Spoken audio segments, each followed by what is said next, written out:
Hello everyone! If there is one thing na gusto ko dito sa New York City is merong fall. Sa Pilipinas kasi wala, diba?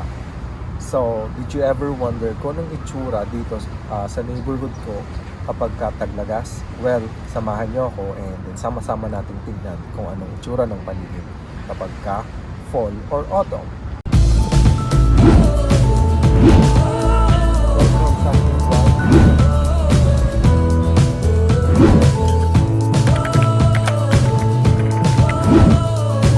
Pero bago tayo mag-start, if bago ka pa lang sa channel ko, and if you want to know more about my life here in New York City, or anything about New York City, or anything that's related to working here or living here in New York City, why don't you consider subscribing and don't forget to hit that notification bell para lagi kang updated sa mga videos na aking upload in the near future.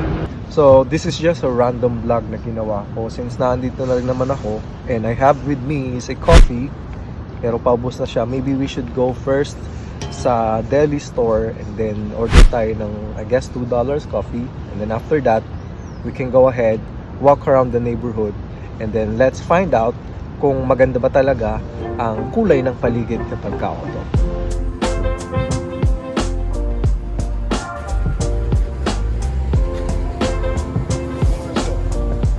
So, andito ako ngayon sa deli. And order tayo ng coffee. Guys, ganito dito kapag order ka ng coffee. Since meron naman akong dala, lagyan na lang natin.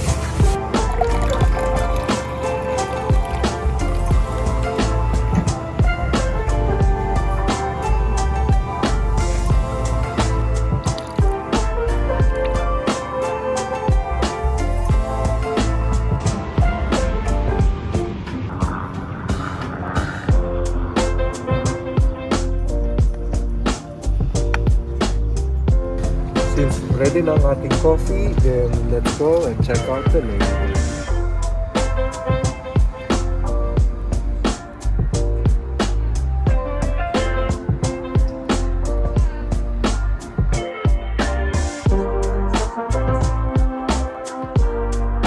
So, meron akong explanation kung bakit sobrang tingkad ng mga dahon o kung bakit siya nag-orange o nag-yellow ang mga dahon kapag fall. Kasi usually ang weather sa fall makulimlim. So I guess to give a contrast sa environment, mood ng fall, andito kulay yellow, matitingkad na orange, yellow, red ang kulay ng mga puno. So nature is really wonderful because alam niya kung paano magbigay ng kulay sa buhay ng tao. So nature is really the best. So punta tayo dito sa boardwalk. Yan.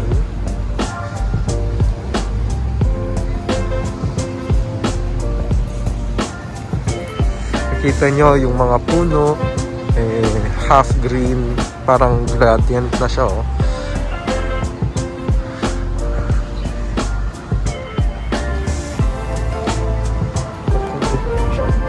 And of course, marami lagi nagja-jogging, mga nakaporma dito sa, around the neighborhood. So, bigyan ko naman kayo ng 360-degree view dito sa may boardwalk. At syempre, kasama ang aking mukha. So, that's the Williamsburg Bridge. This is the building dito sa may Williamsburg. And dito tayo nang galing sa dito. Kanina. So if mapapansin nyo, meron ditong mga pamiwas, mga fishing rod. I'm not sure if kinakain nila yung mga hinuhuli nila. But I'm pretty, I don't know, siguro hindi. So as you can see, this is an installation art. Parang park or something, but I guess an artist made this. Yes, I'm right. This is called the Crescendo 2008 by Mark Gillian. So marami talagang installation art dito sa Williamsburg. So mapapansin nyo si Kuya nag-exercise, may mga namimiwas o namimisla. And itong makikita nyo na view is the view of Manhattan.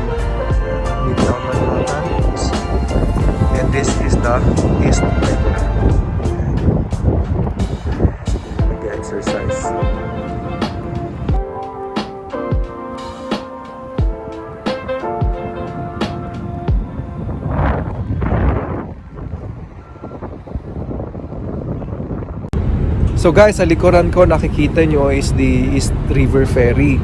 So dito sa New York City, aside from train or subway or bus, meron din tayong another mode of transportation to go from point A to point B. Yan ngang East River Ferry.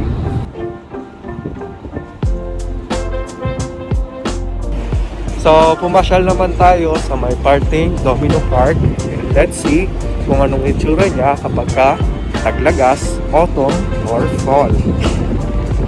So today is I guess 17 degrees Celsius, so hindi pa siya ganun kalamig.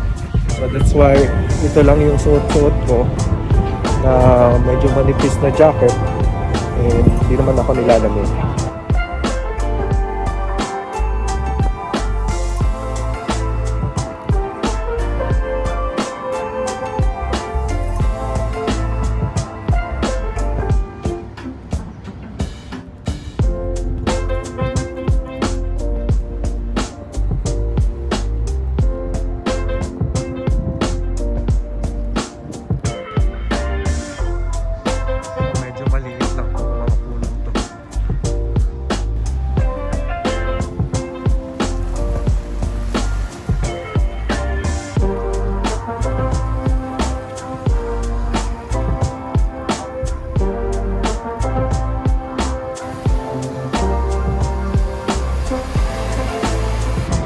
So guys, madalas akong magtaka kung bakit may mga ganyan. Nakikita nyo to, yan mga wooden post dito sa East River, especially dito nga sa may Williamsburg. Sabi nila nung dumating daw yung mga hurricane, then na-wash out yung mga dating pier, yan na lang yung natira. I'm not really sure if that's true.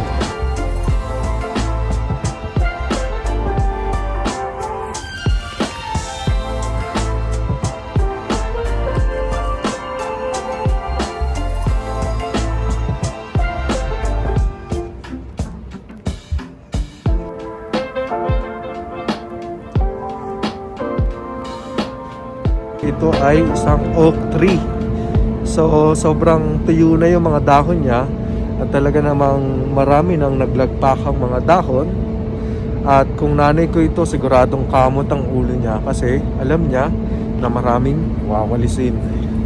Takbo na ako sa kapitbahay para hindi mautusan.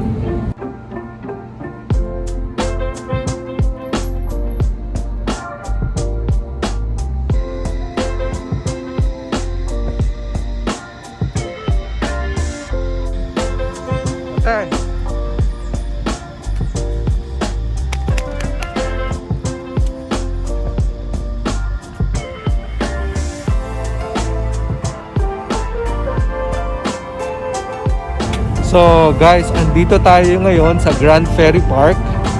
Tara, samahan nyo ako, libutin natin itong kabuuan ng Grand Ferry Park.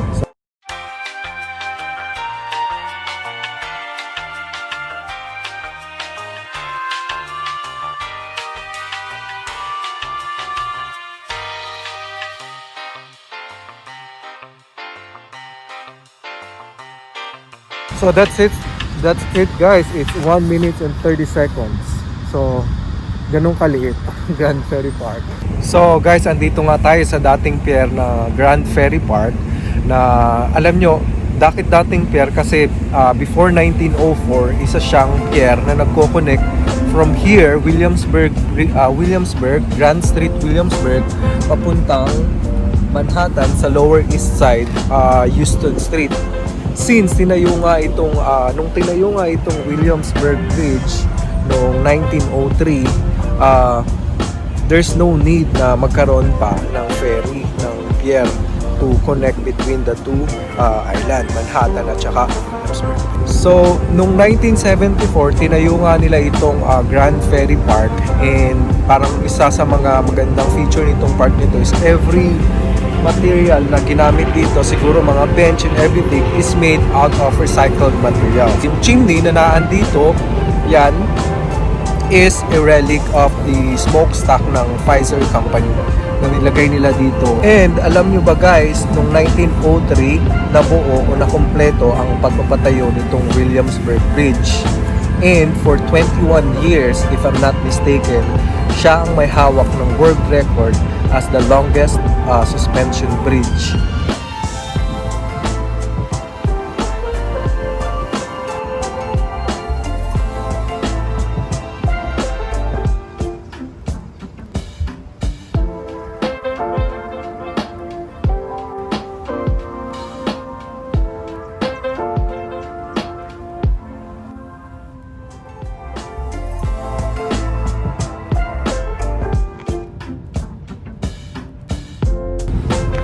So yan, ang ganda na guys, so sumisikat na yung araw. So andito na tayo ngayon sa may Domino Park. Lakad lang tayo.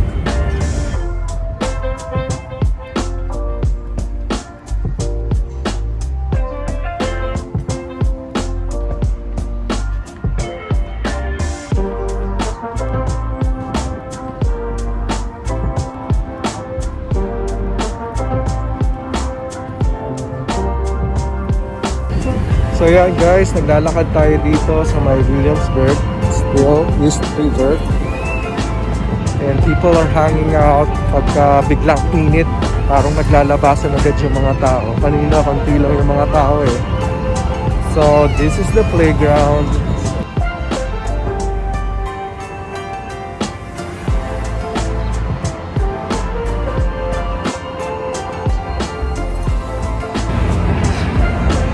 So I guess it's time for me to remove my jacket.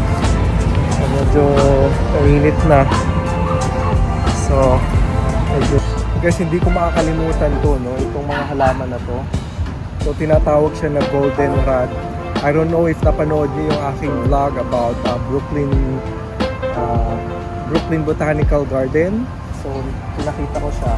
Ito madalas tumutubo sa tabi ng mga lake. And ginagamit siya for, meron siyang medicinal value, which is gamot sa sakit ng ngipin. And sabi nga, ginagamit din daw itong pampakulay for food coloring yun. Pero feeling ko pwede siyang ilok sa bugaw.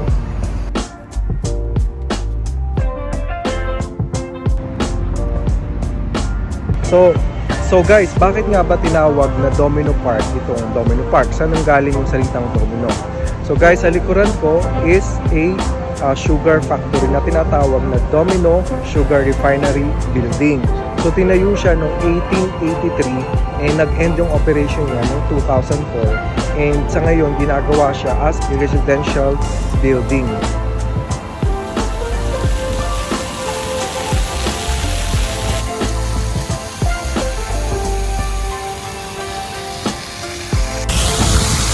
So guys, usually pag summer, itong fountain na to, maraming mga batang naglalaro dyan. So gusto nilang mag-camping out sa fountain na to kasi sobrang init nga naman kapag ka-summer dito sa New York City.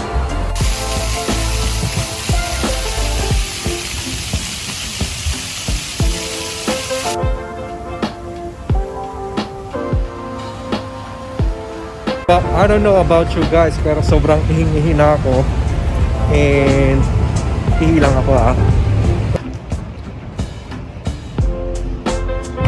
So guys, shout out sa mga mahilig mag-volleyball dyan. Dito sa may Williamsburg, ang alam ko meron silang tournament, volleyball tournament. And ngayon, sinwerte tayo, merong nagba-volleyball. Yeah. So it's merong sunset, parang beach volleyball type of thing. But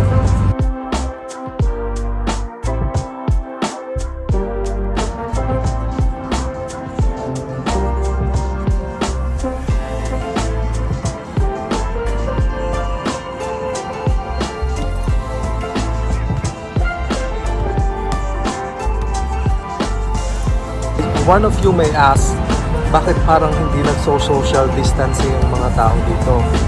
And to answer you guys, ipakita ko lang sa inyo. Oops, ayan. If mapapansin nyo, merong circle. Merong circle dito. So that means doon ka lang pwedeng magstay within your circle. And every circle na naandito is 6 feet apart. So pwede ka pa rin magpasyal sa park dito sa Domino Park, and you can still practice social distancing.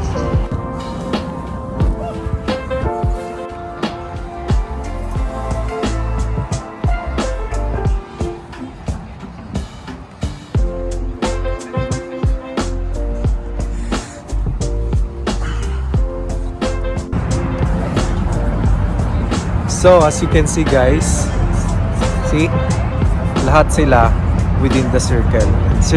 Each circle is 6 feet apart. So chill lang tayo ng konti. So you know what guys, this vlog is hindi naman siya pinlano.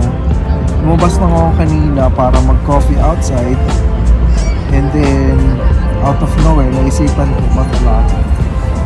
And it's weird kasi kung kailan hindi planned ang pag-vlog, parang napupush to at maganda yung flow ng pag-vlog, and parang hindi ako masyadong nahihiyang mag-vlog.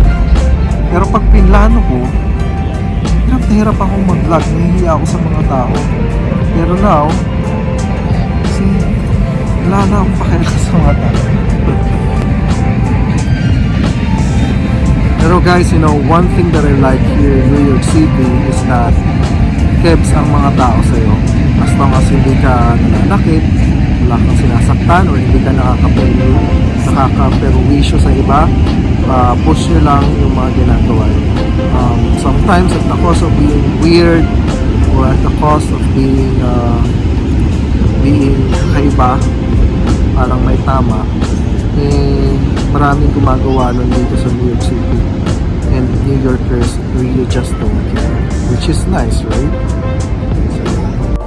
So yun guys, nakasalampak ako ngayon dito sa park, and yan, nakikita nyo pa rin may mga nagva-volleyball, and yung sana hindi ako matamaan ng bola, no? Susugurin ko sila. So guys, nalobat na itong camera ko, itong cellphone ko sa pag-vlog. So I guess hanggang dito na lang. And I hope you guys meron kayo na I hope nagustuhan niyo itong vlog na to. And if you like this vlog, don't forget to hit like. And if you have comments, don't forget to comment down below. From Williamsburg, Brooklyn, this has been Gatsby Bautista. Ako ang inyong Pinoy in New York na nagsasabing, be safe, wear your mask, ingat lagi, God bless, bye!